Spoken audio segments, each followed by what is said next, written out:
welcome to Infocus. I'm your host, Adil Sabir, joining you from Pakistan's federal capital, Islamabad. Afghanistan has been often called or described as the graveyard of empires.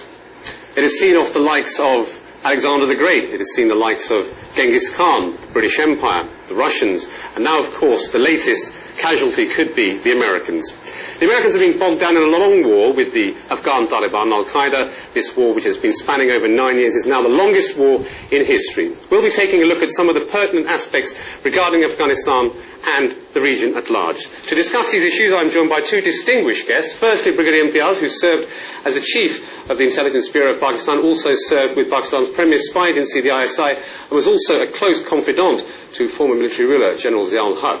Next to him is Mr. Zaid Hamid, who is a renowned security consultant and political commentator. Gentlemen, both welcome to Infocus. I just want to start with you, Brigadier Imtiaz. Of course, it's an open secret that the Mujahideen was supported by the CIA using Saudi Arabia's money and Salafi Wahhabi ideology vis-à-vis Osama bin Laden and also vis-à-vis Pakistan's ISI during the Soviet war, particularly during the reign of General Ziaul Haq.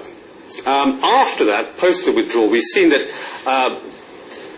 there was a lot of support for Gulbuddin Hikmatyar, who was a warlord, who a lot of money was channeled through at the time and was supported by Pakistan unequivocally, particularly the ISI. But then, around about 1994, the Pakistani establishment started focusing towards the Taliban. My question is why? First of all, I would like to draw your attention to the Geneva Accord. I see the Geneva Accord as the basic root cause of the post-withdrawal scenario which has developed as it has developed till today. Because the basic General Ziaul Haq had taken a stand that the Geneva Accord must have include the clause of establishment of the interim government before the Soviet troops withdraw. So that once they withdraw, there is no political vacuum and there is a consensus interim government in power to take over the Afghanistan. It did not happen. It did not happen because America did not support this idea, and even General Ziaul had local problem within the country inland with the political government of Mr. Junaid.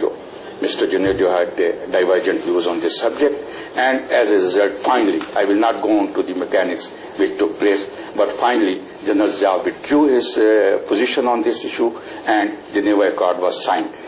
In this, the basic problem again occurred, and interestingly, I think it was a deliberate, that the Afghan alliance leaders were not included as a direct party to this Geneva Accord. And it was basically signed between the two parties.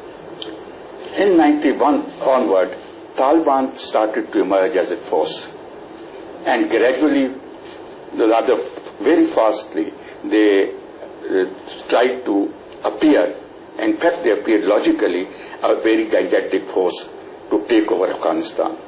At this stage, Afghanistan, it's not Pakistan only, but even America, started looking towards Taliban, and if Gulbuddin, who was almost left alone, and who thought he had played the major role in the 8 years war against Soviet Union, he had better position now by collaborating with the Taliban to salvage the Afghan situation. Right. So let me just quickly bring in Mr. Zaid Hamid. Of course, there's always this talk about Pakistani establishment meddling in Afghanistan, and it has been for so many years.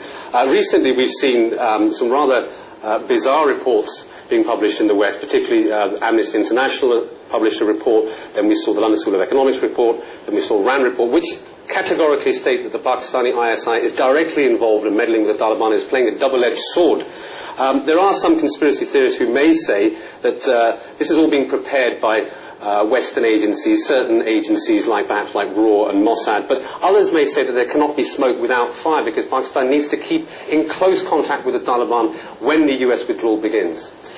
You see, one thing that you need to understand is that Pakistan, since 1975, since even before pre-Soviet invasion days, ISI has been very active in Afghanistan. The entire anti-Soviet resistance was built, created, orchestrated, managed, led by ISI.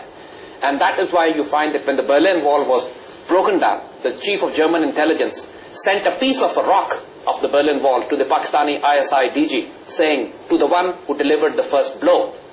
And the fact remains that it is ISI which broke down the Soviet Union, of course with the help of the Western world and the Arab world and the Chinese at that time.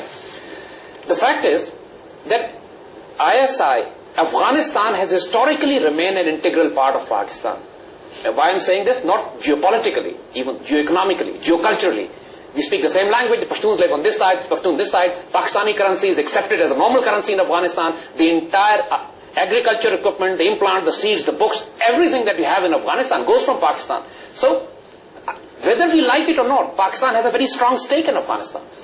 And this stake has never been ignored by the Pakistani security establishment. Saying that ISI is involved or meddling in Afghanistan is a ridiculous statement in the sense that ISI has a strategic stake, Pakistan has a strategic stake, and we have always been in contact because of the Pashtun tribes that live on both sides of the border, and Taliban are Pashtuns. ISI does not have any strong contacts in Tajiks, Uzbeks and Hazaras. The fact, because those communities don't exist in Pakistan in terms of Pakistani nationalities. So, but this particular allegation that ISI is involved in a double game, trying to double cross Americans and the NATO in Afghanistan, is trying to find a scapegoat in ISI simply because the Americans are failing. They cannot justify their failures upon their own poor, bad strategy or onto the history, which is a witness to the fact that every empire has found his graveyard. So you would say that this is a well-orchestrated media offensive by certain Western vested interests? It's absolutely definite. You see, ISI is being projected as the bad guys in the covert op world. They've always been. This projection, this massive propaganda that ISI is funding Taliban, ISI supporting insurgencies in India, ISI supporting Lashkar-e-Taiba or Jamaat al-Dawa, which Indians claim as well.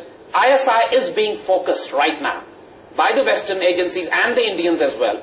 The objective is, if you break down the eyes and ears of Pakistan, if you declare ISI as a terrorist organization, then overrunning Pakistan wouldn't be any problem for them. Brigadier Imtiaz, very quickly, why is it that when these kind of allegations are levelled against the ISI, why is it that, I mean, up until recently, up until last week, we've heard that the Pakistani army spokesman deny these kind of reports and rubbish them and saying that this is just an attempt to try to interfere with the new Pakistan-United States relationship, this very close nexus? Reason being that, first of all, as Mr. Zaid has said very rightly, this is the ongoing campaign against Pakistan, this prime intelligence agency, because primarily this agency is the front-line defense of the security of Pakistan. And it has already played a very vital role in discharging its duties and proving its value in the national security perspective. Now, second thing is that I think Pakistan has been little extra kind to these forces and these elements who are inimical to our security and our security prime intelligence agency. And I consider it extra kindness that they do not come out very frankly and very boldly and adopt the offensive posture